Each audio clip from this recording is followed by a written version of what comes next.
Nakakita ka na ba ng baka na parang hinugot sa isang alamat? Na mayroong sungay na hindi lamang isa, hindi dalawa, kundi tatlong dambuhalang sungay. O kaya naman mga baka na ang lapad ng sungay ay kayang tapatan ang haba ng isang kotse. Paano naman ang isang napakalaking toro mula sa India na hindi lang kahanga-hanga sa laki, kundi may mga sungay na eleganting kurbada na talagang mapapahinto ka sa pagtitig. At huwag nating kalimutan ng isang antelope na sobrang astig ang itsura na armado ng paikot-ikot na mga sungay na kahit na ang mga leon ay napapaisip munang umatras bago umatake. Sa ngayong araw na ito, welcome back muli sa panibagong episode ng Noel Polo TV. Sa ngayon, tutuklasin natin ang 15 sa mga hayop na mayroong pinakamalaki at pinakamapanganib na sungay sa buong mundo. Ipapakita namin ang mga hayop na ang laki ng sungay ay nakapagtala ng world record. Kaya naman umanda ka na at kumapit ka lang dahil sa ating finale. Tampok ang isang uri ng baka na may napakamahalagang sungay, mga sungay na halos hindi ka maniniwalang totoo. Pero bago natin simulan yan, kung bago ka pa lamang sa aming channel, huwag mo sana kalimutan na mag-subscribe para naman lagi kang updated sa mga ganitong uri ng video. Number 16, Rasputin. Hindi basta-bastang kambing si Rasputin na makikita mo lang na nanginginain sa damuhan. Siya ay isang tunay na celebrity sa mundo ng mga hayop at lahat ng atensyon ay dahil sa kanyang napakalaking sungay. Si Rasputin ay kabilang sa blackneck goat species, isang lahi na may kakaibang kulay na itim mula leeg hanggang balikat at unti-unting nagiging puti pababa hanggang buntot. Noong 2017, tuluyan nang pumasok si Rasputin sa Guinness Book of World Record matapos kilalanin bilang kambing na may pinakamalapad na horn spread na nabuhay kailanman. Ang kanyang sungay ay mayroong habang 35.2 cm at ang layo mula dulo hanggang sa dulo ay umaabot ng halos 1.35 meters. Isang sukat na mahirap paniwalaan para sa isang kambing. Pinangalanan siya ng kanyang may-ari na si Martin Parker mula sa kilalang medical advisor ng Russia na si Grigory Rasputin. Dahil sa mahaba at maitim na balbas ng kambing nakahawig ng itsura ng nasabing personality. Nagsimula ang pagkilala sa pambihirang sungay ni Rasputin noong siya ay 5 taong gulang pa lamang. Naengganyo si Martin matapos marinig ang mga kasama niya sa Switzerland na sinusubukang mag-break ng world record. Kaya siya ay nag-decide na sukatin ang sungay ni Rasputin at doon na nagsimula ang kasaysayan. Number 15, Bighorn Sheep.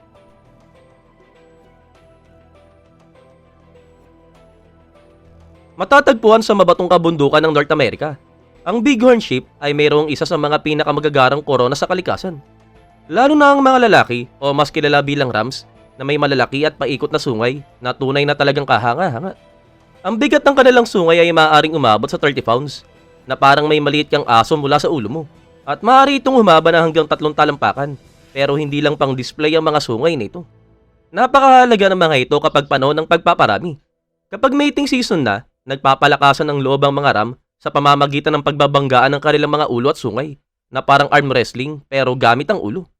Ang malalakas na banggaan na ito ang nagtatakda kung sino ang pinakamalakas, kung sino ang magiging leader, at kung sino ang magkakaroon ng atensyon sa mga babaeng tupa. Number 14, Ankole Watusi Cattle. Imagine mo na naglalakad ka sa gitnang Africa, tapos bigla kang makakita ng grupo ng mga baka na ang sungay ay sobrang laki na parang hindi totoo. Yan ang Ankole Watusi Cattle. Kilala ang mga baka na ito sa kanilang napakalalapad at nambuhalang sungay na maaaring umabot hanggang halos 2.4 meter ang lapad. At imagine mo na lang kung paano sila dadaan sa pintuan ay talagang imposible talaga.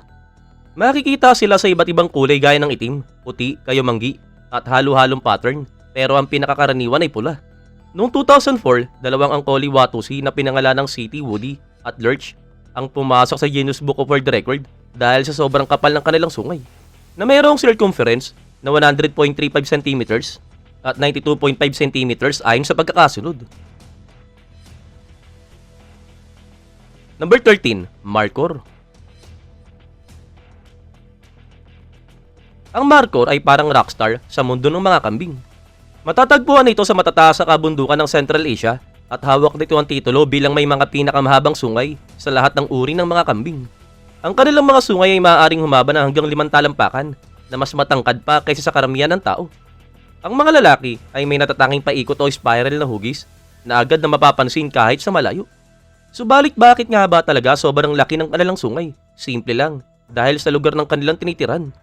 Ang Markhor ay naninirahan sa matatarik at mapangarib na kabundukan na kung saan tanging ang pinakamalalakas lamang ang nabubuhay.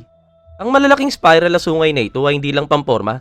Isa itong patunay ng tibay at lakas, isang senyales na kaya nilang mabuhay sa matataas na lugar na kung saan manipis ang hangin at delikado ang mga bangin. Sanay ang Markhor sa mga kondisyong hindi kakayanin ng karamihan sa iba pang mga hayop. At kung interesado ka pa sa mga dambuhalang kambing, pwede mong panoorin ang iba pa naming video tungkol sa mga pinakamalalaking kambing sa mundo. Pero sa ngayon, balik muna tayo sa ating listahan. Number 12, Jafarabadi Bull. Ang Jafarabadi Bull ay isang pambirang lahi na nagmula mismo sa Gujarat, India.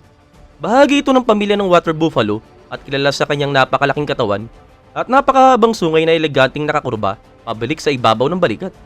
Sa ilang individual, ang mga sungay ay maaaring umabot ng hanggang 2 meters mula dulo hanggang sa dulo, isang tanawing tunay na talagang kakaiba. At bukod sa itsura, kilala ang mga torong ito sa kanilang lakas at tibay, kaya naman mahalagang katuwang sila sa mabibigat na gawain sa bukirin, lalo na sa mga lugar na mabato at mahirap daanan. Ang kanilang mga sungay ay hindi lamang talaga basta panakot. Sa mga alagang Jafarabadi, ang sungay ay madalas ituring na simbolo ng kalusugan at sigla ng toro. At bukod pa rito, mahalaga rin ang lahi na ito sa India dahil ang mga babae na Jafarabadi ay kilala sa kanilang matataas sa production ng gatas, isa sa mga dahilan kung bakit patuloy silang pinahalagaan hanggang sa ngayon. Number 11, Three-Horn Cow. Ngayon pag-usapan natin ang isang tunay na kakaibang creature na tiyak na mapapalingon ka. Ang three-horn cow, at oo, tama ang narinig mo, isang baka na mayroong 3 sungay. Hindi ito pangkaraniwang tanawin at para sa marami, unang beses pa lamang nilang maririnig na may ganitong hayop. Ang three-horn cow ay kabilang sa sanga cattle family, kapareho ng Angkoli Watusi, na kilala sa kanilang napakahahabang sungay. Katulad ng mga kamag-anak nito, ang 2 sungay sa gilid ay maaring umabot ng hanggang 2.4 meter o halos 7.9 talampakan mula dulo hanggang sa dulo. Subalit ang tunay na dahilan kung bakit ito kakaiba ay 3 sungay. Isang sungay na tumutubo mismo sa gitna ng noo na agad na nagpapaalala sa mga mythical unicorn. Matatagpuan sa Uganda, ang baka na ito ay hindi lang bihira, ito ay tinuturing na halos sagrado. At para sa mga lokal, mas mahalaga itong igalang at pahalagaan kaysa ibenta, na para bang isang banal na simbolo at dapat alagaan at sambahin. Number 10, Sable Antelope. Ngayon naman, kilalanin natin ang Sable Antelope, ang runway model ng sabana. Isang hayop na naglalakad na parang may kumpiyansang alam niyang walang pwedeng basta-basta umatake. Imagine mong may suot yang spiral na matutulis sa sungay na umaabot na hanggang 5 talampakan. Parang may 2 bata na nakapatong sa ulo mo na abot langit ang taas. At hindi ito basta sungay lang, ito ang pinakamapangarib na fashion accessory sa Animal Kingdom. Bukod sa sungay, kahanga-hanga rin ng kanilang laki na may taas na halos 4 hanggang 5 talampakan sa balikat. Subalit ang tunay na bida ay ang sungay, lalo na sa mga lalaki. Ginagamit ng mga lalaking sable antelope ang kanilang mga sungay sa labanan tuwing mating season para ipakita kung sino ang dominante at bilang sandata kapag may mandaragit na nagkamaling umatake. At tungkol sa mga mandaragit, kahit na ang mga leon na tinaguri ang mga hari ng kagubatan ay mapapaisip munang umatras bago harapin ang mga sungay na ito. Mukhang kahit ang mga hari ay marunong ding gumalang sa matutulis na korona.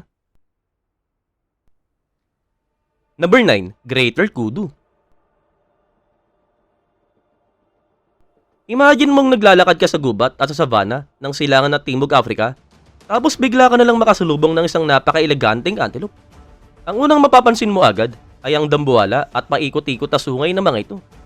Ang Greater Kudu ay parang royalty ng mundo ng antelope. Ang mga lalaki ay mayroong suot na napakaganda ng sungay na maaring humaba ng hanggang 6 na talampakan na kasing haba ng isang matangkad na taong nakahiga. Ang mga sungay na ito ay paikot na parang corkscrew, dahilan kung bakit isa ito sa mga pinakamagagandang headpiece sa buong Animal Kingdom. Pero hindi lang ito para sa ganda. Sa mundo ng Greater Kudu, ang mga sungay ay ginagamit sa pagpapabilib at competition, lalo na tuwing mating season. Naglalaban ang mga lalaki gamit ang kanilang mga sungay para makuha ang atensyon ng mga babae na parang mga medieval knight na nagyogyos para sa puso ng isang reyna. Ang kaibaan lang, antelope ang mga mandirigma at ang kanilang mga sibat ay nakasabit mismo sa ulo nila. Number 8, African Buffalo. Ang African buffalo, na kilala ring bilang Cape Buffalo, ay isa sa nakakapanindig balahibong presensya sa mga damuhan, sabana at kagubatan ng Sub-Saharan Africa. Kilala ang hayop na ito sa matipuno na katawan, pero ang pinakanatatangi sa kanya ay ang kanyang napakalakas sa sungay. Hindi tulad ng iba pang hayop sa listahan na ito, ang sungay ng African buffalo ay may kakaibang bahagi na tinatawag na bus, isang makapal at matigas na base na nagdurugtong sa dalawang sungay sa gitna ng noo.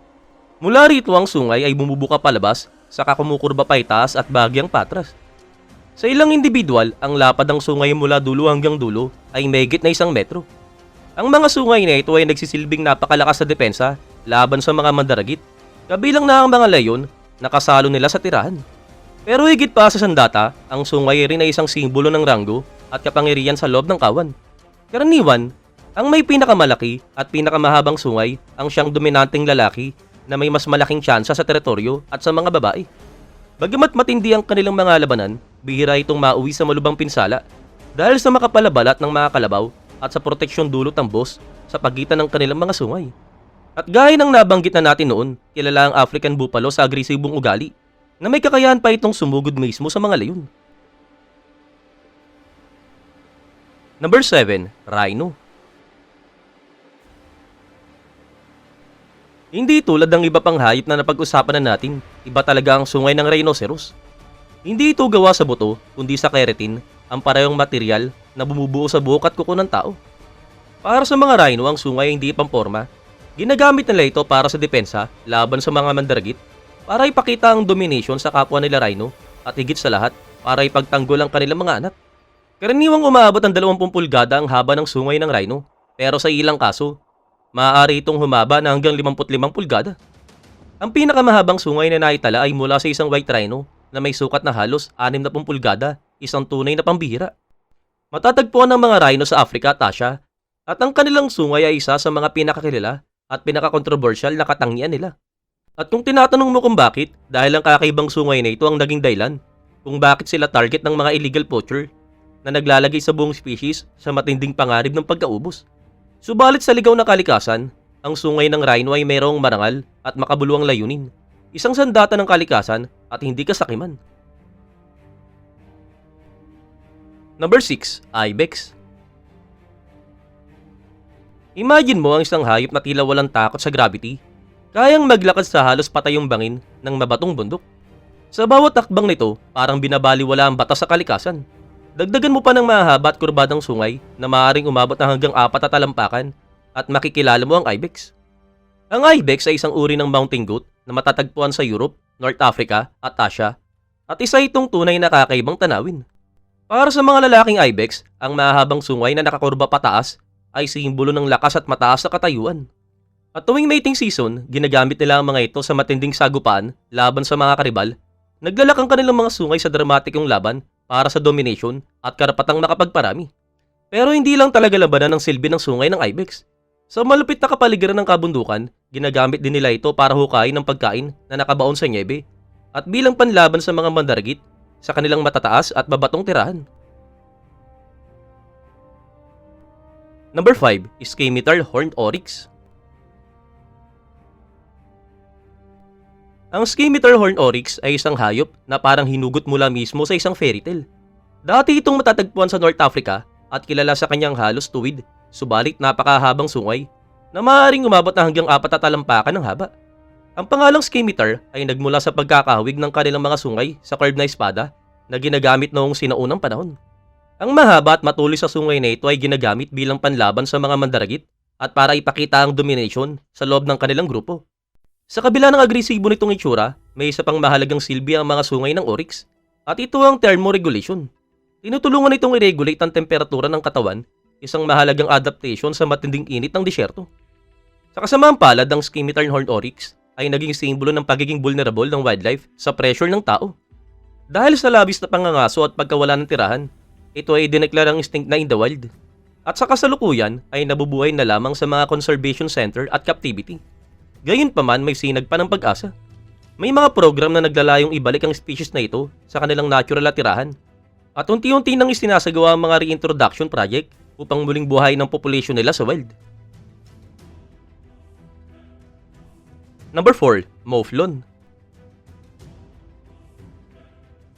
Ang mouflon ay isang uri ng wild sheep na pinaniniwalaang ninuno ng mga modernong alagang tupa. Matatagpuan ito sa mga bulumbunduking reyon ng Europa at Asia at inaangahan dahil sa matipuno at makapangyarihang itsura, lalo na sa kanilang mga sungay.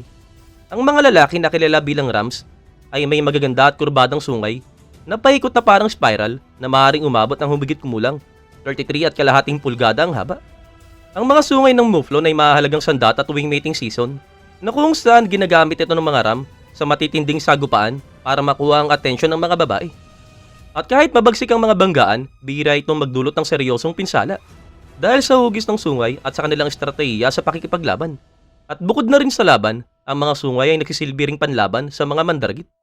Higit pa rito, ang mouflon ay simbolo ng malinis at hindi pa nasisirang kalikasan ng kanilang tinitirhan. Sanay na sanay ang mga hayop na ito sa matarik at mabatong lupain, na kung saan ang kanilang liksi at ang gamit ng sungay ay susi sa kanilang kaligtasan at pamumuhay. Number 3. Asian Water Buffalo. Imagine mo ang isang malaki at makapangyarihang hayop na tahimik na nakatayo sa gilid ng tubig. Mula sa kanyang ulo ay nakausli ang napakahabang mga sungay na maaaring umabot ng megit 9 na talampakan mula dulo hanggang sa dulo na mas mahaba pa kaysa sa karamihan ng sofa. Subalit bakit nga ba kailangan ng Asian Buffalo ng ganitong kalalaking mga sungay? Sa kanilang buhay panlipunan, talagang mahalaga ang mga ito.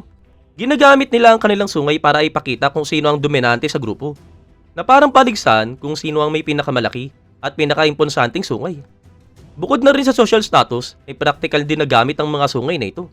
Sa makapal at maputik na tubig na kung saan sila madalas nagbababad para magpalamig, tumutulong ang mga sungay sa paggalaw at pag-iwas ng mga banta na maaaring nakatago sa ilalim ng tubig. Dagdag pa rito, malaki rin ang naitutulong ng mga sungay sa mga gawaing bukid. Madalas gamitin ng tao ang mga kalabaw na ito sa pag-aararo ng lupa at pagbubuhat ng mga mabibigat na karga, at ang kanilang lakas kasama na ang sungay ay napakahalaga sa ganitong mga gawain. Number 2. Addax.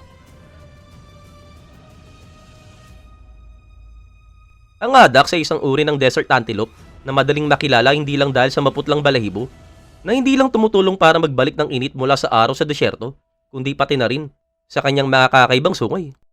Kapwa lalaki at babayang may suot ng mga sungay na mahigpit ang pagkakapaikot at maaring humaba na hanggang 1.2 meters. Ang mga sungay na ito ay perpektong akma sa malupit na kapaligiran ng desyerto. At hindi lamang sila maganda sa mata, ang baluktot ng hugis ng mga sungay ay may praktikal na silbi, tumutulong sa depensa laban sa mga mandargit at sa competition para sa kapareha sa loob ng kanilang species. Sa kasamaang palad, kahit gaano kaganda at kausay umangkop ang mga addax sa desyerto, hindi nito maiiwasan ang matinding banta sa pagkaubos. Dahil sa labis na pangangaso para sa karne at sungay, pati na rin ang pagkakasira ng tirahan, malaki talaga ang ibinaba ng kanilang populasyon. Sa ngayon, napakahalaga ng mga conservation effort upang mailigtas ang mga natatanging species na ito bago tuluyang mawala.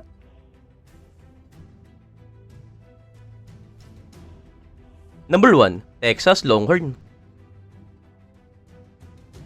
At narito ang mga pinakahihintay nyo, ang Texas Longhorn mula sa Alabama. Nagmula ang lahi ng mga baka na ito na dinala ng mga Spanish ng mga lalakbay noong 1500 at kilala ito sa kanilang napakahabang sungay na maaaring umabot ng higit 6 na talampakan mula dulo hanggang sa dulo. Kahit na tinawag natin itong Texas Longhorn, nagmula ito sa halo ng iba't ibang lahi ng baka. Ang ilan ay mula sa Spain na tinatawag na Criollo at ang iba naman ay mula sa English cow na dinala sa Texas noon pang sinaunang panahon. Bukod sa kakaibang sukat ng kanilang sungay, mayroon ding praktikal na gamit ito. Ginagamit ng mga sungay para sa depensa laban sa mga mandargit at sa kanilang social interaction. Ipinapakita nito kung sino ang dominante sa kawan. Ang isa pang kapansin-pansin na gamit ng sungay ay ang pag-regulate ng init sa kanilang katawan, lalo na sa mainit na kapatagan ng Texas.